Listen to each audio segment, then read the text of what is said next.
অনিচ্ছা সত্ত্বেও বিএনপি জামাতের সুপ্রিমেসি শ্রেষ্ঠত্ব মেনে নিতে বাধ্য হচ্ছে। বিশেষ করে দুইটা পয়েন্টে, রাজনীতির গুরুত্ব 2 পয়েন্টেই জামাতের বিজয়। বিএনপি মারা খাওয়া সারা। যেই লোক তার নিজের বাবার হত্যা বিচার করতে পারে না, দিন বিদেশে থাকার পরেও জন্য সে বলে না আমার পিতৃ হত্যার বিচার চাই। ইনকিলাব মঞ্চ শাহবাগে যে অবস্থান নিয়েছে, শাহবাগে অবস্থান নিয়ে তারা 3টা দাবির কথা বলেছে। একটা হচ্ছে দ্রুত বিচারিক ট্রাইব্যুনাল গঠন করে সর্বোচ্চ 30 কার্য দিবসের মধ্যে শহীদ শরীফ ওসমান হাদী হত্যার বিচার সম্পন্ন করতে হবে। হত্যাকাণ্ডে নিরপেক্ষ তদন্ত নিশ্চিত করতে এফবিআই বা স্কটল্যান্ড ইয়ার্ডের মতো আন্তর্জাতিকভাবে স্বীকৃত পেশাদারী গোয়েন্দা সংস্থাকে যুক্ত করতে হবে। সিভিল ও মিলিটারি ইন্টেলিজেন্সের মধ্যে লুকিয়ে থাকা আওয়ামী সন্ত্রাসীদের চিহ্নিত করে গ্রেপ্তার ও বিচারের মুখোমুখি করতে হবে। শরীফ ওসমান হাদী হত্যাকাণ্ডে এবার একটি সুপরিকল্পিত নেটওয়ার্কের তথ্য পেয়েছে আইন শৃঙ্খলা রক্ষাকারী বাহিনী। চাঞ্চল্যকর এই মামলার তদন্তে উঠে এসেছে খুনিদের পালানোর পুরো ব্যবস্থাপনায় মূল কারিগর হিসেবে কাজ করেছেন ঢাকা মহানগর উত্তর যুবলীগের সাংগঠনিক সম্পাদক ও মিরপুর এলাকার সাবেক কাউন্সিলর তাইজুল ইসলাম চৌধুরী ওরফে পাপ্পি। আর এই পালানোর মিশনে তাকে সরাসরি সহযোগিতা করেছেন তারই ভগ্নিপতি আমিনুল ইসলাম। ঢাকা মহানগর গোয়েন্দা পুলিশ ইতিমধ্যে আমিনুলকে গ্রেফতার করেছে, যার মাধ্যমে এই ঘটনায় এখন পর্যন্ত পুলিশ ও র্যাবের হাতে মোট 11 জন গ্রেফতার হয়েছেন। তদন্ত সংশ্লিষ্ট সূত্র জানায়, শহীদ হাদী হত্যাকাণ্ডের পরপরই প্রধান শুটার ও সাবেক কেন্দ্রীয় ছাত্রলীগ নেতা ফয়সাল করিম মাসুদ এবং তার সহযোগী আদাবর থানা যুবলীগের কর্মী আলমগীর শেখকে সীমান্ত পার করার বিষয়টি আগে থেকেই চূড়ান্ত ছিল। পরিকল্পনা মাফিক হত্যাকাণ্ডের রাতে ফয়সাল ও আলমগীর ঢাকা ছাড়েন এবং একাধিক যানবাহন পরিবর্তন করে ময়মনসিংহের হালুয়াঘাট সীমান্তে পৌঁছান। সেখান থেকেই তারা অবৈধভাবে ভারতে পালিয়ে যান। আল্লাহ আমার হাদি ভাইরা জান্নাতবাসী করুন। হাদি ভাই যদি এমপি হতে পারতো, তাহলে এই যে ট্রেন লাইনে আমরা থাকি, তাহলে আমরা ভালো পরিবেশে থাকতে পারতাম। সবাই বলে সে একটা ভালো মানুষ ছিল, সত্যি সে একটা ভালো মানুষ ছিল। সে যদি এমপি হতে পারতো, তাহলে আমাদের এদিকে থাকতে হতো না। একবার হলেও আমাদের দিকে তাকাই, আমাদের এই রাস্তার জীবনে থাকতে হতো না। আল্লাহ তুমি হাদি ভাইকে জান্নাতবাসী করুন। স্বাধীন বাংলাদেশে আল্লামা দেওয়ার হোসেন সাঈদীর স্বীকৃতি ভারতের কারাগারে পাওয়া যায় যে ওসমানের খুনি করার 6 ঘন্টার ভিতরে বাংলাদেশ বর্ডার পার করে যায়। এই দেশের স্বাধীনতা সার্বভৌমত্ব আছে বলে আমি বিশ্বাস করি না। প্রিয় ভাইরা আমার, এই 56,000 বড় কমালে আজাদির লড়াই আপনাদেরকে শুরু করতে হবে। এই মুসলিম বন্ধে মানুষের মুক্তি আসা না পর্যন্ত আপনারা করে ফিরে যাবেন না, আমাকে ওয়াদা করেন। আমি আপনাদের কাছে বলতে চাই, কোন সরকার ক্ষমতায় আসবে কি আসবে না সেই সিদ্ধান্ত জনগণ নিবে। যদি আপনারা এই কোন সরকার ক্ষমতায় আসবে আওয়ামী লীগের মডেলে নির্বাচন করে আবার আধিপত্যবাদীদের ক্ষমতায় আনতে দেন, এর জন্য আপনারাই দায়ী থাকবেন। প্রিয় ভাইরা আমার, ওসমান হাদীর ভাই হিসেবে বলতে চাই নাই, একজন সহযোদ্ধা হিসেবে বলতে চাই, আগামীর বাংলাদেশ কিভাবে নির্মাণ হবে সেই সিদ্ধান্ত আপনাদেরকে নিতেই হবে।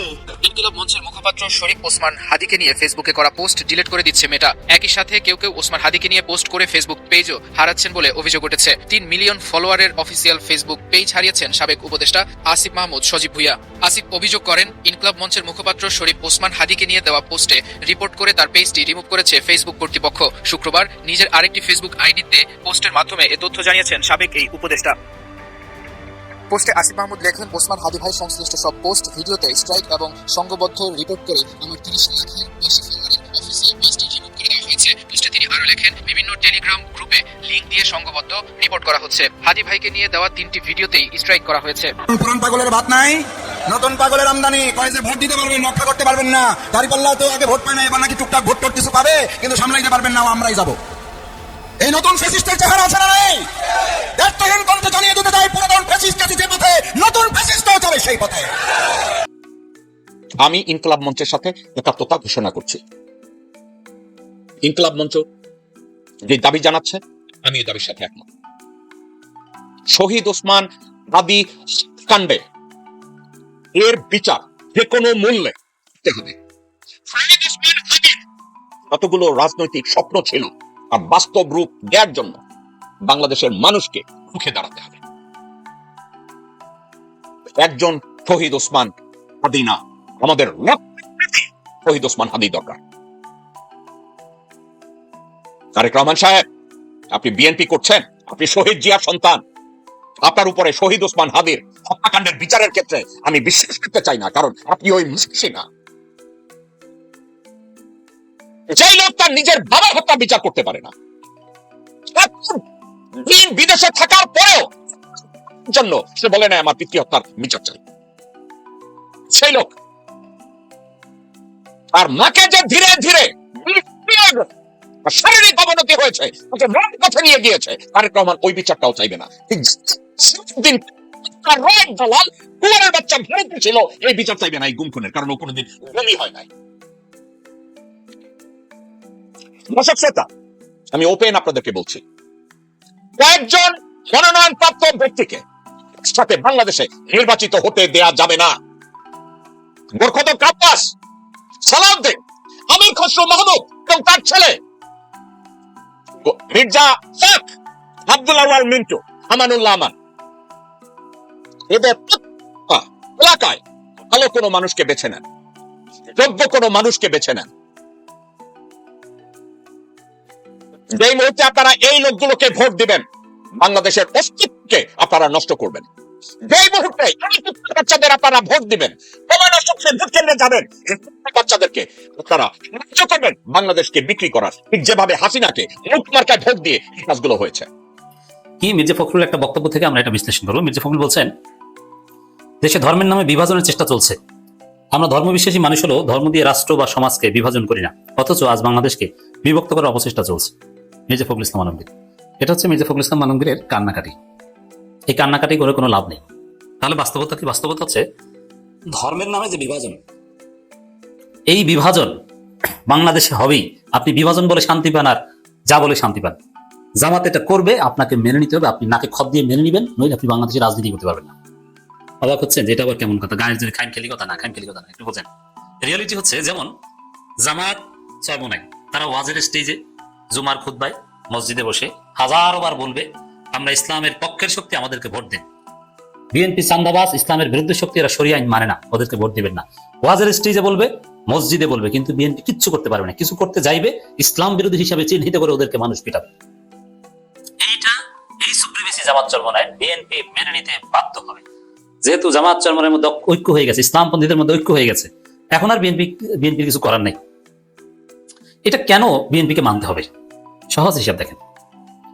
যে মির্জা ফখরুলের মতো লোক, দাড়ি চাচা লোক, ঠিক মতো সূরা ফাতিহা পড়তে পারে না, অজু করতে পারে না ঠিক মতো, ইনি যদি কোনো একটা মসজিদে বা ওয়াজের স্টেজে যে কথা বলার চেষ্টা করে, মসজিদের মেম্বরে দাঁড়িয়ে কিংবা ওয়াজের স্টেজে দাঁড়িয়ে কথা বলা মির্জা ফখরুলের সাথে যায়? ফিট হয়? ওয়াজের দর্শকরা, মসজিদের মুসল্লিরা তাদের কথা শুনবে? কোরআন হাদিস দিয়ে আধা মিনিট কথা বলতে পারবে মির্জা ফখরুল? দলিল দিতে পারবে কোনো? ইসলামের ভোট, ইসলামের দৃষ্টিতে ভোট কাকে দেওয়া উচিত অনুচিত, একটা কোরআন আয়াত, একটা হাদিস দিয়ে মির্জা ফখরুল বা বিএনপি কেউ পারলে কথা বলুক? কিচ্ছু পারবে না। আর জামাতের লোক, চরমোনাইয়ের লোক কোন সিস্টেমে মসজিদে বসে তাদের পক্ষে ভোট চেয়ে যাবে? দলিল দিয়ে, কোরআন দিয়ে, হাদিস দিয়ে, আরবিতে। এটা বিএনপির অনেক অশিক্ষিত লোক। বিএনপির লোকজন সবাই অশিক্ষিত ধর্মীয় দিক থেকে, যেমন ধর্ম বুঝে, ধর্মের এক্সপার্ট বিএনপিতে এরকম ওলামা দলের লোকজন বোঝে না। ওরাও পান্ডা, অশিক্ষিত, বুঝবেই না শরীয়তের কোন উজুলের ভিত্তিতে কিভাবে কি জামাত চরমোনাইকে ভোট দেওয়া জরুরত বানিয়ে দিবে রেজাল্ট করে আবদাররা। এটা বিএনপি থেকে অনুমোদন করতে গেছে।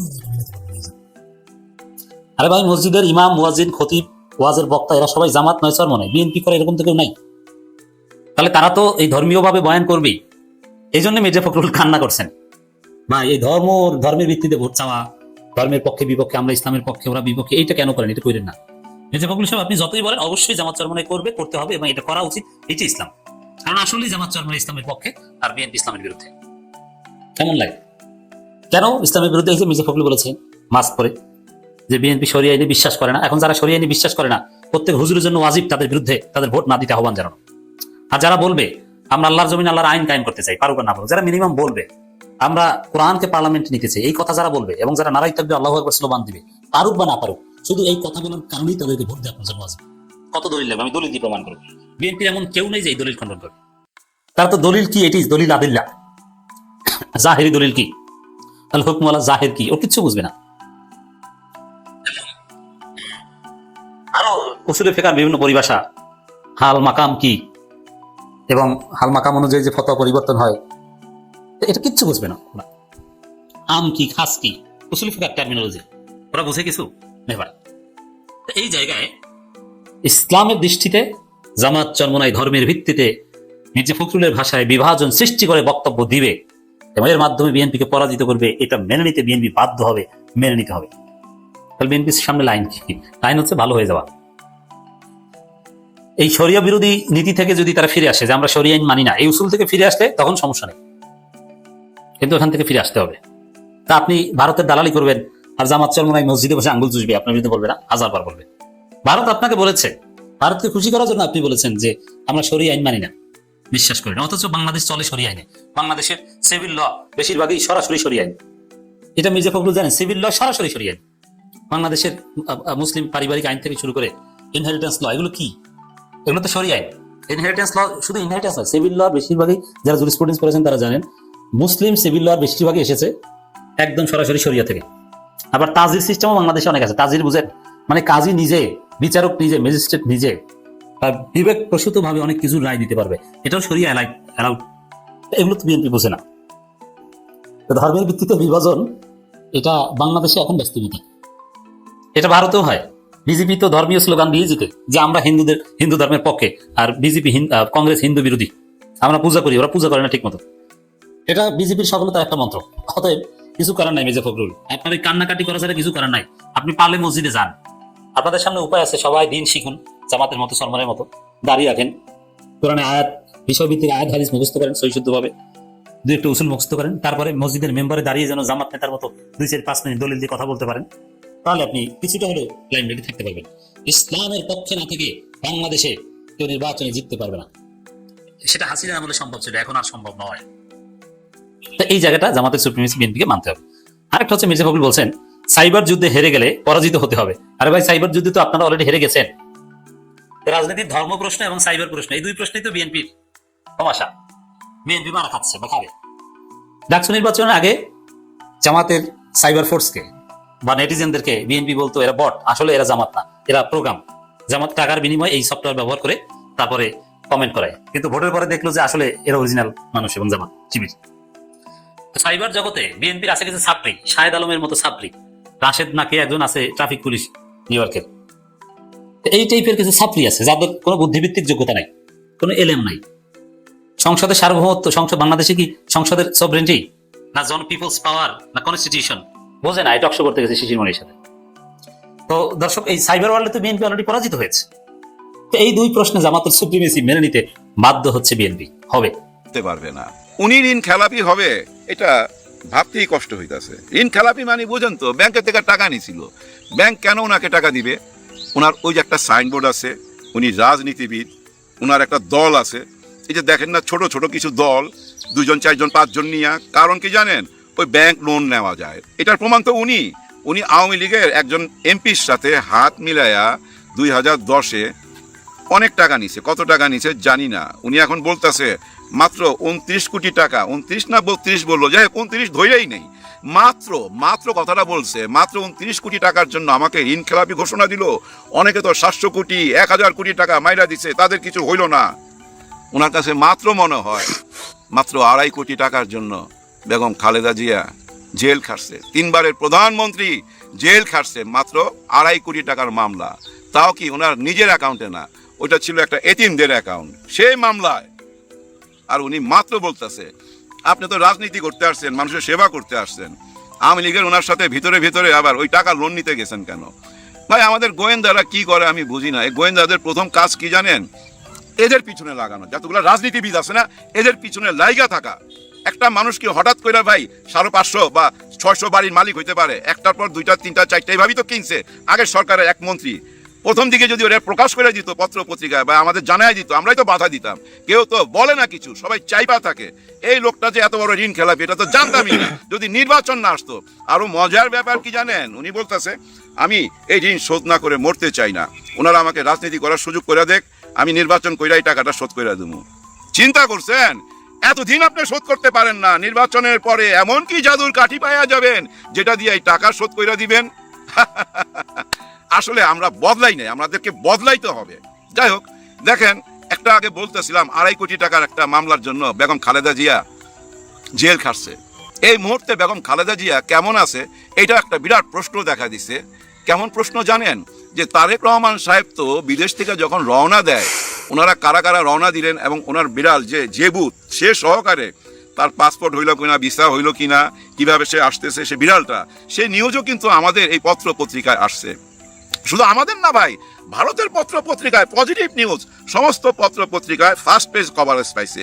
এমনও পত্রিকা আছে বাংলাদেশে যে পত্রিকায় কোনো কিছু লেখাই হয় নাই, শুধু তারেক রহমান সাহেবের ছবি আর ছবি। কেন? Public demand. ওনারা জানে এইটা এখন খাবে, সত্যি যেটা সেটাই তো বলতে হবে। উনি 17 বছর পর এই দেশে আসতেছে, এটা মানুষ জানতে চাইবে না? উনি কি ভাষণ দিবে এটা মানুষ শুনতে চাইবে না? উনি এবার কেয়ার হাসপাতালের ভিতরে যে ঢুকলো, এরপরে কি হইলো ওইটাও তো মানুষ জানতে চাইবে। ভাই, জানতে চাইবেন না? মা আর ছেলের একটা ছবি দেখার খুবই ইচ্ছা ছিল, কিন্তু আমরা দেখতে পাই নাই। কেন দেখতে পাই নাই উপরওয়ালা জানেন, আমরা জানি না। কিন্তু এত সাংবাদিক, এত পত্রিকা, এত গোয়েন্দা, কেউ কি মা আর ছেলের গোপনে একটা ছবি তুলতে পারলো না? আমরা তো দেখতে চাইছিলাম মা আর ছেলে, নাতির সাথে দাদি, এই যে এতদিন পর দেখা, এবং ছেলের বউ সহকারে সবাই একটা গ্রুপ ছবি, এটা দেখতে চাইছিলাম। কারণ কি জানেন, বেগম খালেদা জিয়া শুধু উনার মা না তো, এই দেশের সম্পদ তো ভাই, আমাদের দেশের সম্পদ উনি। আমরা তো দেখতে চাইতে পারি, আমরা তো অপেক্ষা করতেছি। এতদিন উনি হাসপাতালের ভিতরে, উনি কেমন আছে এটা আমরা কেন জানতে পাচ্ছি না, কেউ কিছু বলতেছে না। এই মুহূর্তে এই প্রশ্ন সামনে চলে আসছে সোশ্যাল মিডিয়াতে, যে উনি আমেরিকা থেকে, মানে লন্ডন থেকে রওনা দিয়া ঢাকা আসা পর্যন্ত প্রত্যেকটা পদে পদে কি করতেছে, কি খাচ্ছে, কোথায় যাচ্ছে, সবই দেখাইলেন। কিন্তু হাসপাতালের ভিতরের মা আর ছেলের একটি ছবি কেন আমরা দেখতে পাইলাম না? খুবই কষ্টের ব্যাপার না ভাই? এই প্রশ্নটা সামনে চলে আসে। যাই হোক, সূর্য ডুবা যাবে, আসল কথায় চলে আসি। দেখেন, আমাদের এই যে এনসিপি, জাতীয় নাগরিক পার্টি, এই দলটা একটু ছন্ন ছাড়ার মতো হয়ে গেছিল, কিন্তু ওরাই ছিল জুলাই গণ অভ্যুত্থানের, এই জুলাই বিপ্লবের সৈনিক। ওরাই তো এটা ধারণ করে, তাই না? এই 24কে কে ধারণ করে? এই এনসিপি। এই এনসিপির কোনো বড় ভাই কি আমরা খুঁজে পাইতেছিলাম না এতদিন, নাকি তারা পাইতেছিল না? একবার বিএনপির কাছে যায়, জানি না কয়টা সিট চায়, মনে করেন 40টা সিট চাইছে, এরকমই শোনা গেছে। ওনারা দিতে পারে নাই। কিভাবে দিবে বলেন? ওনাদের একটা জায়গায় 6 জন 7 জন করে আছে। 16-17 বছর ওনারা নির্বাচনের বাইরে। ওনাদের দলের যে কর্মীগুলো অনেক কষ্ট করছে, তো তাদেরকে রাইখা ইনাদেরকে কিভাবে ঢুকাবে? হ্যাঁ, ঢুকাইতে পারতো যদি দল ত্যাগ করে আসতো, মানে এনসিপির সেই শাপলাকলি ত্যাগ করে আসলে ঢুকাইতে পারতো। যেমন ওই যে রাশেদ খানকে ঢুকাইছে, উনি ভিপি নূর সাহেবকে ছাইরা চলে গেছে। কত কষ্টের কথা, একা ফেলা চলে গেছে, ধানের শীষ মার্কা নির্বাচন করবে। কারণ তারেক রহমান সাহেব তো বলছিল প্রতীক হইল মেইন, আপনারা প্রতীক দেখা ভোট দিবেন। ওই জিনিসটা উনি মাথায় নিয়ে নিছে, প্রতীক নিয়ে নিছে। উনি পাশ করে এখন সংসদে চলে যাবে, কিন্তু ভিপি নূর যায় নাই। উনি কিন্তু ওই প্রতীকটা নেয় নাই, নিজের প্রতীকের মধ্যেই আছে। এখন দেখা যাক ভিপি নূরের সাহেবের ভাগ্যে কি আছে। 300 আসনের কথা আওয়াজ দিছিল, কিন্তু হয় না ভাই। কারণ কি জানেন, ওই যে বড় বড় নৌকার সাথে ছোট ছোট কোষা নৌকা বাঁধা থাকে, ওই কোষা নৌকাগুলোর মতোই হচ্ছে এই ছোট ছোট দল। আর ওই কোষা নৌকা দিয়া কি করা হয় এটা তো আপনারা জানেন। ওই কোষা নৌকা দিয়া পারে ভিড়তে হয়, কারণ ওই বড় নৌকা তো পারে ভিড়তে পারে না, গভীর জলে থাকে। গভীর জলের মানুষ তো গভীর জলে থাকতে হয়। ওই কোষা নৌকা নিয়ে পারে যাইতে হয়, হাগামুতা করতে হয়, বাজার সদাই করতে হয়, কিনাকাটা করে আবার ওই কোষা নৌকা দিয়া বড় নৌকায় উঠতে হয়। কাজে ব্যবহার হয় তো, কিন্তু এই কোষা নৌকা হইতে চায় নাই আমাদের এনসিপি। হ্যাঁ, কোষা নৌকা হইতে চায় নাই। তাদের কিছু দাবি দেওয়া ছিল, শুধু যে 40টা আসন চাই এরকম তা না, আর কিছু দাবি দেওয়া ছিল। কোন দাবি দেওয়াটা ছিল জানেন? একটা নোট অফ ডিসেন্ট দেওয়া আছে। কোথায়? এই বড় দলের, মানে বিএনপি নোট অফ ডিসেন্ট দিয়ে রাখছে এই জুলাইয়ের গণ অভ্যুত্থান নিয়ে। এটা আমরা মানতেও পারি, নাও মানতে পারি। মনে করেন 1/3 মেজরিটি নিয়ে যদি ওনারা সংসদে চলে যায়, ওনারা যদি বলে যে আমরা মানলাম না, কিচ্ছু করার নাই, তাই না? ওই ব্যাপারটা ওনাদের সঙ্গে কনফার্ম হইতে চাইছিল। আমার মনে হয় যে নোট অফ ডিসেন্ট কেন দিয়ে রাখলেন, এটা উদ্যোগ করেন। এরকম একটা ব্যাপার তো থাকাই উচিত, কারণ ওনারা তো জুলাই সৈনিক। জুলাইটাকে ওনারা বাঁচাইতে হবে। জুলাইটাকে বিক্রি করতে পারে, বিক্রি করে দিয়ে রাজনীতি করতে পারে না। কিন্তু ওনারা একাও তো রাজনীতি করতে পারছে না। যেমন সায়ন্তা শর্মা এবং ওই যে মাহফুজ আলম, আসিফ মাহমুদ, তাসলিম জারা, এরা কিন্তু মধ্যপন্থী। এরা জামাতের ট্যাগ লাগাইতে চায় না, কারণ রাজাকারের ট্যাগ লজি লাইগা যায়। হ্যাঁ, রাজাকারের ট্যাগ লাগাইতে চায় না, ওই যে মৌলবাদীর ট্যাগ লাগাইতে চায় না, মোল্লা ট্যাগ লাগাইতে চায় না। আবার এদিকে দেখেন এনসিপির সাথে আবার বনিবানাও হচ্ছে না বিএনপির। তাহলে ওনারা মধ্যপন্থী থাকতে চায়, মানে মাঝখানে থাকতে চায়। এই যে ওনাদের মধ্যে যে 5-6 জন মেয়ে মানুষ আছে, নারী আছে, এরা কিন্তু এই মধ্যপন্থী, মাঝখানে। না বিএনপি না জামাতে ইসলাম, কোনো ট্যাগ লাগাবো না, কিন্তু মাঝখানে যে থাকবেন। রাজনীতি করবেন কেমনে, নির্বাচন করবেন কেমনে, কয়টা ভোট পাবেন? ভোট পাবেন না। নির্বাচন করতে টাকা লাগে, টাকা। কিন্তু এই টাকা কে দিবে? হ্যাঁ ভাই, ওইটা পরে আসতেছি। কিন্তু দেখেন, ভালোবাসার দরজা খুলে রাখছে ডাক্তার শফিকুর রহমান স্যার। উনি আগেই বলে দিছে, তোমরা আগেই চিন্তা করো, যা ইচ্ছা তাই করো, আমাদের দরজা খোলা, যখন প্রয়োজন তখন চলে আসবা, কোনো অসুবিধা নাই। আর আমি আগে থেকেই তো বলে আসতেছিলাম আপনাদেরকে, ওরা হচ্ছে জামাতের মতোই দল একটা।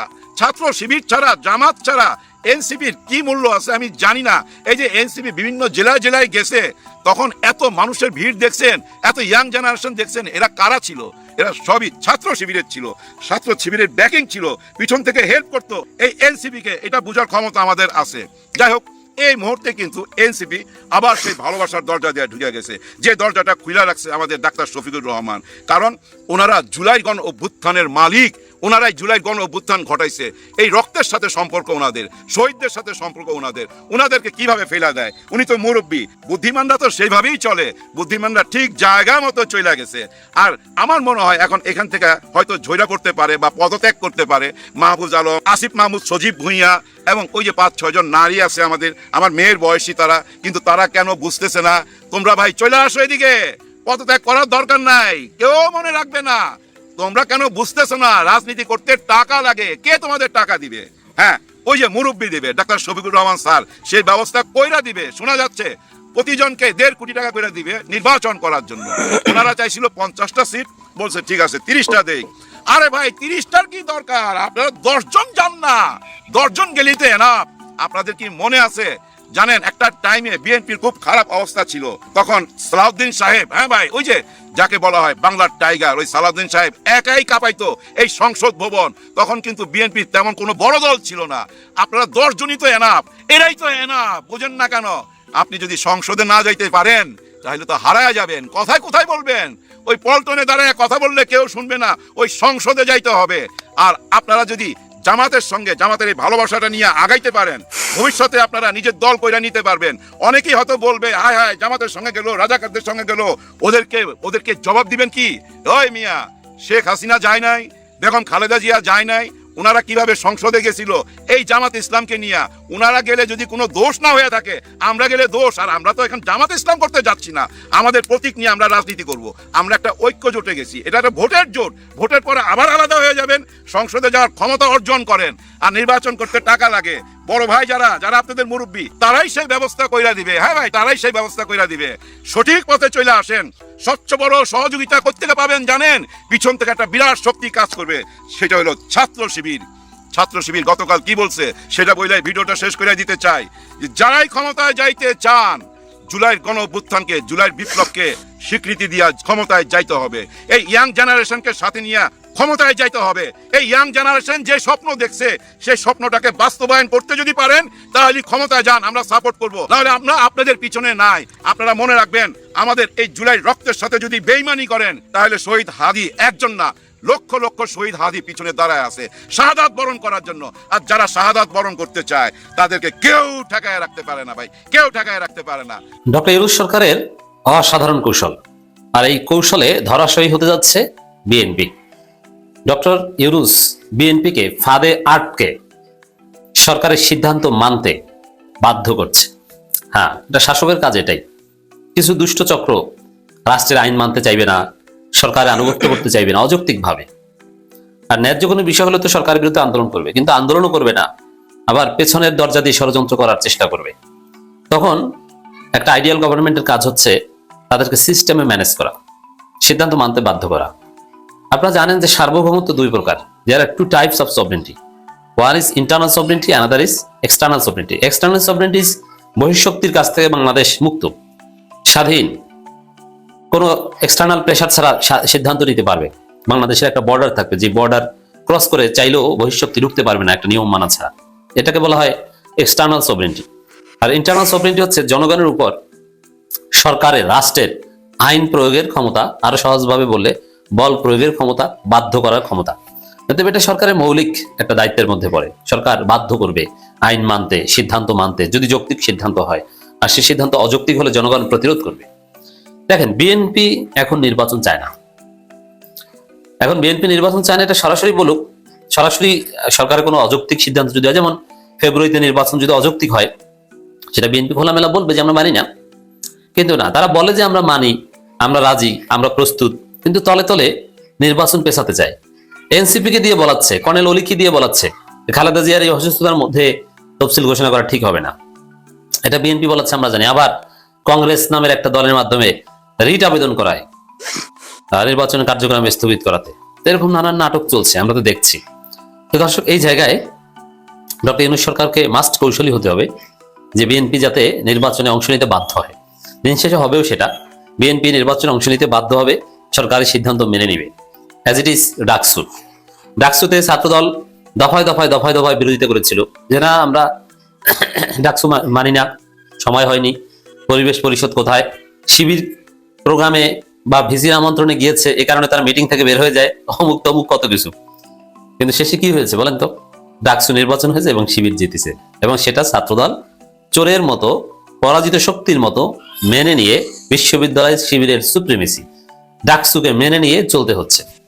এবং ছাত্রদল অনেক নেতা ধঞ্চে হয়ে গেছে, অনেকের উত্থান হয়েছে অবশ্য, এবং চুপচাপ, কিছু করার নেই। ফেসবুকে দুই একটা পোস্ট দেওয়া ছাড়া বাস্তবিক পক্ষে ছাত্রদলের কোনো রাজনীতি ঢাকা বিশ্ববিদ্যালয়ে নেই। কেমন হয়েছে? তো জাতীয় নির্বাচনের খেলাটা এরকম হতে যাচ্ছে। বিএনপি নির্বাচন পেছনে ষড়যন্ত্র করবে, অমুক তমুক এই সে নানান কিছু করবে, বলবে, কিন্তু দিন শেষে সরকারের সাথে, ইউনূসের সাথে কৌশলে পারবে না। ইউনূসের যে অসাধারণ কৌশল, তাতে বিএনপি আটকা পড়বে। এখন বিএনপিকে কিভাবে ফাঁদে আটকানো যায়, অনেক ইনস্ট্রুমেন্ট আছে সরকারের, সবগুলো নিয়ে এখানে আলোচনা করবেন। এখানে আলোচনা করবো একটা টপিক নিয়ে, সেটা হচ্ছে জাতীয় পার্টি কার্ড। আপনারা জানেন যে জামাত চরমনায় 108 দল জাতীয় পার্টি নিষিদ্ধ চায়, এবং 14 দলভুক্ত দলগুলোকে নির্বাচনে তারা চায় না। গণ অধিকার পরিষদ, এনসিপি আর অনেকে তারা জাতীয় পার্টি এবং 14 দলের বিরুদ্ধে, যেহেতু তারা ফেসিবাদের দোসর ছিল। আর বাস্তবিক পক্ষে জাতীয় পার্টি 14 দল, এদের কোনো গণভিত্তি নাই, এরা নির্বাচনে অংশগ্রহণ করা বিশৃঙ্খলা ছাড়া আর কিছুই নয়। তো সেই জায়গায় আমি প্রথমে এই বিষয়টা ক্লারিফাই করে নিই, জাতীয় পার্টি নিষিদ্ধ হোক বা না হোক, যেমন এখন কি জাতীয় পার্টি নিষিদ্ধ? না, নিষিদ্ধ না। তারা কি আদৌ কোনো পলিটিক্যাল কার্যক্রম করতে পারে বা আছে? নাই। এর মানে কি? ওয়ান কাইন্ড অফ অঘোষিত নিষিদ্ধ, অথবা হাফ নিষিদ্ধ। রাস্তাঘাটে বের হলে দুই একটা উত্তম মাধ্যম গণধোলাই খায়, আবার বের হওয়ার ওরকম চেষ্টা করে না, ওই পার্টি অফিসের মধ্যে সংবাদ সম্মেলন করে, দুই একজন টকশো করে। এই হচ্ছে জাতীয় পার্টির রাজনীতি। এইটা কোনো রাজনীতি না, এটা হচ্ছে দুধভাত। এই রাজনীতি করলে বা না করলে এতে কারো কিছু আসে যায় না। আর এই রাজনীতি একদম জরুরি ভিত্তিতে আইন করে নিষিদ্ধ করতে হবে এটা না। জাতীয় পার্টি যদি লার্জ স্কেলে কিছু করতে পারতো বা পারে, সেটা ভিন্ন কথা। আবার জাতীয় পার্টি নির্বাচন রাজনীতি থাকলে আওয়ামী লীগ জাতীয় পার্টিকে সমর্থন দিবে, এটা যে কেউ বুঝে। তাহলে জাতীয় পার্টির স্ট্যাটাস কি? নিষিদ্ধ না হলে এক প্রকার নিষিদ্ধ। আসলে জাতীয় পার্টি এই মুহূর্তে কোনো কার্যকর রাজনৈতিক দল নয়। নিবন্ধিত দল হলেও ইসি তাদেরকে ডাকে না, সরকার তাদেরকে ডাকে না। সরকার সব দলের সাথে আলাপ আলোচনা করে নানান বিষয়ে সিদ্ধান্ত নেয়, ঐকমত্য কমিশন, কোথাও জাতীয় পার্টিকে ডাকা হয় না। এর মানে নিষিদ্ধ না হলেও ওয়ান কাইন্ড অফ নিষিদ্ধ। ক্লিয়ার? তো এই জায়গায় প্রেস সচিব বলেছেন নির্বাচনে জাতীয় পার্টি অংশ নিতে পারবে যদি তারা চায়। এটার অনেকে আবার গণ অধিকার পরিষদের ছেলেরা, অনেক গুরুত্বপূর্ণ নেতারা আমার কাছেও পাঠিয়েছে, বলছে যে ভাই দেখেন, জাতীয় পার্টি নির্বাচনে অংশগ্রহণ করা আর আওয়ামী লীগ অংশগ্রহণ করা তো একই কথা, তা আমাদের রক্তকে বৃথা গেল, বৃথা যাচ্ছে। প্রেস সচিব এটা কি বলছেন? আমি বলি উদ্বেগের কিছু নেই, জাতীয় পার্টি তো অলরেডি ওয়ান কাইন্ড অফ নিষিদ্ধ। অতএব এই জাতীয় পার্টি এইভাবে কিভাবে নির্বাচনে অংশগ্রহণ করবে? ওরা তো প্রার্থী দিতে পারবে না, ওরা কি নির্বাচনে অংশগ্রহণ করবে? ওরা রাস্তা বের হলে মানুষের চেঁচা খাবে। আমি চাই জাতীয় পার্টিকে ফরমালি নিষিদ্ধ করা হোক, আর যদি সেটা নাও করা হয় তাহলে জাতীয় পার্টি বর্তমান যে স্ট্যাটাস আছে তারা কিসে নির্বাচন করবে? অসম্ভব। আর আওয়ামী লীগ তাদেরকে ভোট দিবে না, এইরকম কোনো সুযোগ দেওয়া হবে না, চিন্তার কিছু নেই। তবে জাতীয় পার্টি নির্বাচনে অংশগ্রহণ করতে পারবে বা চাইলে, এইসব কথাগুলোর একটা দিক আছে, সেটা হচ্ছে বিএনপিকে ফান্দে রাখা। ফান্দে বুঝেন? দেখেন এই শব্দগুলো একটু ক্লারিফাই করি সুযোগে। চান্দাবাজ, কিন্তু এটা শুদ্ধ কিন্তু চাঁদাবাজ। ফাঁদ, ওটার অশুদ্ধ আঞ্চলিক প্যারোকিয়াল ভাষা হচ্ছে ফান্দে। আপনি যখন প্রতিপক্ষকে আঘাত করতে চাইবেন, প্রতিপক্ষকে খান খান করতে চাইবেন, তখন আপনি প্রমিত বাংলা এগুলো বলবেন না। আপনি যদি চাঁদাবাজ বলেন, এটা বিএনপিকে ভদ্র ভাষায় সমালোচনা করা হয়, সফট ভাষায়। কিন্তু যদি আপনি বলেন চান্দাবাজ, তাহলে একটু কঠিন ভাষায় সমালোচনা করা হয়। এই জন্য কিছু কিছু শব্দ আঞ্চলিকতার প্রয়োগ দরকার। তো বিএনপিকে ফান্দে আটকানো হয়েছে এই কথার মাধ্যমে বা এই কৌশলের মাধ্যমে। কোন কৌশল? জাতীয় পার্টি চাইলে নির্বাচনে অংশগ্রহণ করতে পারবে। কি ফাঁদ? ফাঁদ হচ্ছে যে বিএনপি তো নির্বাচন চায় না, আবার সরাসরি কিছু বলেও না। এখন কোনো কারণে যদি বিএনপি বলে যে আমরা নির্বাচনে অংশগ্রহণ করব না, কিন্তু সরকার তো সিরিয়াস যে নির্বাচন ফেব্রুয়ারিতে হতে হবে, তাহলে বিএনপি নির্বাচনে অংশগ্রহণ না করলে কাদের নিয়ে করবে? তখন কিন্তু এটা আছে, জাতীয় পার্টিকে নিয়ে করবে। আর জাতীয় পার্টি নির্বাচন করতে পারা মানে আওয়ামী লীগ কিন্তু থেকে যায়, মানে জাতীয় পার্টি আওয়ামী লীগ। তখন কিন্তু আবার বিএনপি একদম মাইনকে চেপে পড়ে যাবে যে জামাত আর আওয়ামী লীগ জাতীয় পার্টি নির্বাচন করবে, জামাত এখানেও জিতে যাবে, আর জাতীয় পার্টি আওয়ামী লীগ এরা সেকেন্ড হয়ে যাবে, জাতীয় পার্টি ব্যানারে আওয়ামী লীগ সেকেন্ড হয়ে যাবে। অতএব না ভাই, সেকেন্ড হলো নির্বাচনে অংশগ্রহণ করি। এই ফান্দে